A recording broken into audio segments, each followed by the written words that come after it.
Kumbaga, tapos na yung, sabi ko nga yung mga areas na dapat tayo mag-intensify. So it's time to multiply. Amen? Amen. It's now time for us to really make this life productive. Okay, sa harapan ng ating Diyos. Sapagkat alam natin, no, na ang buhay dito sa mundong ito ay hindi basta-basta, hindi ganun kahaba. Okay, meron nga pong isang kwento, pinuntahan nung doktor yung kanyang pasyente sa loob ng kwarto ng pasyente. At alalang-alala itong doktor, ang sabi niya gano'n doon sa kanyang pasyente, alam mo, meron akong dalawang bagay na sasabihin sa'yo. Napaka-importante, isang good news at saka isang bad news. Ngayon, sabi ng doktor, anong gusto mong unahin? Good news o bad news? Dahil nga matindi yung nararamdaman ng pasyente, sabi niya gano'n, Dok, kailangan ko ng good news muna. Okay? O sabi ng doktor, o sige, sabihin ko sa'yo, ito ang good news. Ang good news, 48 hours pa ang buhay mo. Yun ang good news. Sabi nung may karamdaman, sabi niya gano'n, nako, good news pa pala yung 2 araw na lang. Okay? Ang buhay ko. Paano pa kaya sasama yung bad news? Gaano kaya kasama? O sige, Dok, sabi niya gano'n, handa na ako. Ano naman po yung bad news? Ang bad news ay, dapat kahapon ko pa sinabi sa iyo ito. So, isang araw na lang. So, isang araw na lang ang buhay niya. You know why? The reason why I'm telling you this, okay? The reason why I'm telling you this, sapagkat ang buhay po ay talagang napakaikli. Amen? Amen. Have you ever imagined how short life, how short our life is? Okay? Ang Biblia po ay nagsasabi, okay, at dito po ako gumawa ng mensahe sa buong James chapter 4. Gumawa po ako ng expository preaching dito. At unahin muna natin yung huling bahagi ng James chapter 4. Ang sabi po rito ni James, ni Apostle James, ay ganito, now listen, you who say today or tomorrow will go to this and or that city, spend a year there, carry on business, and make money. Sabi niya, gano'n kita po ninyo, sabi niya, maraming mga tao ganito, no? Okay, punta tayo rito, gawa tayo ng pera rito, negosyo tayo doon, punta tayo ng Japan, doon muna tayo ng ilang taon, pagkatapos nun, makapaipon, balik tayo. I mean, people are so, sasabi natin, ang kanilang isipan are so overwhelmed, filled with so many things to accumulate because people wants to be productive, right? Amen. Okay? We want to be productive the way the world want us to be productive. I mean, dalawa pong bagay ang productive. Ang productive na sinasabi ng mundo na ikaw ay dapat magpakayaman, dapat ikaw ay makarating sa ganito, dapat ikaw ay may mga bagay na ganito. Yun ang productive ng ng mundo. Pero ang productive ng salita ng Diyos ay iba. Okay? Kaya sabi po ng salita ng Diyos, tingnan po ninyo sa verse 14. Why do you not even know what will happen tomorrow? What is your life? This is the question. Anong sinasabi? Napag-isip-isipan mo na ba ang buhay mo? Tayong mga anak ng Diyos. Okay? Napag-isip-isipan mo na ba ang simulan ni kayo tumanggap sa Panginoon kung papaano ito magiging katanggap-tanggap o magiging sensible ang buhay mo sa mata ng Diyos?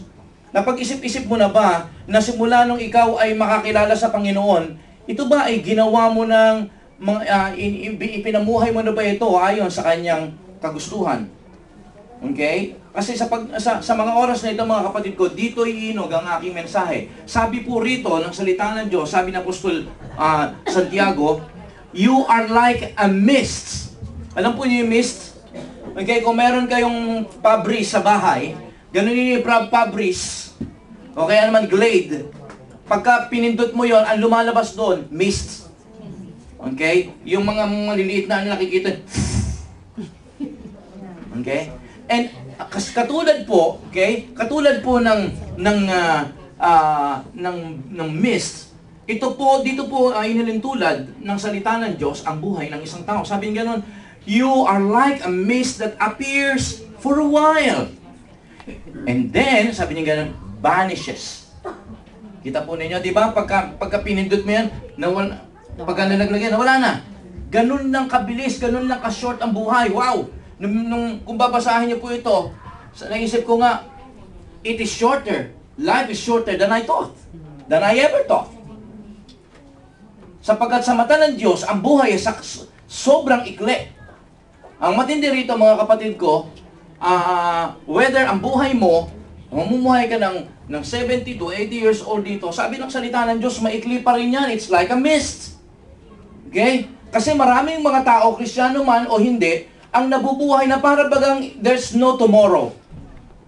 Para bagang masaya na tayo, ganito ganyan, kung saan tayo abutin ng pagkalasing natin, o saan tayo, ano yung mga bagay-bagay na gusto natin gawin, ginagawa natin, kahit na ito ay hindi kalooban ng Panginoon, ginagawa natin. Minsan, pinapakinggan natin ang sinasabi ng diablo na, saka ka na lang sumunod, saka ka na lang umate ng Bible study, prayer meeting, saka mo na lang gawin yung mga bagay tungkol sa Diyos, ito muna ang gawin mo. Mas importante ito, because alam po ninyo ang diablo, nandoon siya sa negosyo ng tayo po ay he's trying to waste our time. Okay? Bakit? Sapagkat malinaw po ang salita ng Diyos, nais ni Satanas na ma-focus muna tayo. Sabi niya, hindi naman masamang sumunod, pero munahin mo muna to, di ba? Okay naman, may panahon pa naman bukas para gawin mo ang mga bagay na yan. And marami mga Kristiyano ang naniniwala sa mga ganitong bagay. Okay, saka na lang muna ito. Total, makakapaghintay naman ang church, makakapaghintay naman ang paglilingkod ko sa Panginoon, makakapaghintay naman ang para kay Lord. Bata pa ako. Okay? Malakas pa ako. Marami pa akong gustong marating, makuha at maipon sa aking buhay. Yun ang sinasabi ng diablo sa atin. Pero tingnan po ninyo, sabi ng salita ng Diyos, sabi niya nun, why do you not even know what will happen tomorrow? Okay? Masyado tayong na-overwhelm, masyado tayong na-filled ng mga bagay na gusto natin. Kaya minsan, isang tabi muna natin ang mga bagay na patungkol sa Panginoon, sapagkat iyan ang diskarte ng diablo sa buhay natin. Ang diskarte niya ay unahin mo muna to, hindi naman masama, maganda rin to, para sa kinabukasan mo to, para sa ikabubuti ng buhay mo rin ito, hindi naman masama, kaya unahin mo muna to, saka na muna yung born again, saka na lang muna yung paglilingkod din, makakarating ka rin dyan. Ang sabi ng salita ng Diyos, okay, tomorrow will not come. Kaya nga, do not worry about tomorrow, do not worry about things Ang importante ay yung ngayon. Sapagkat, sabi niya ganon, alalahanin mo the brevity of life, the shortness of life. Maikli ang buhay. At hindi mo pwedeng ipagmalaki yan kahit nakakabuhat ka ng mabibigat na sako ng bigas. Kahit batang-bata ka pa.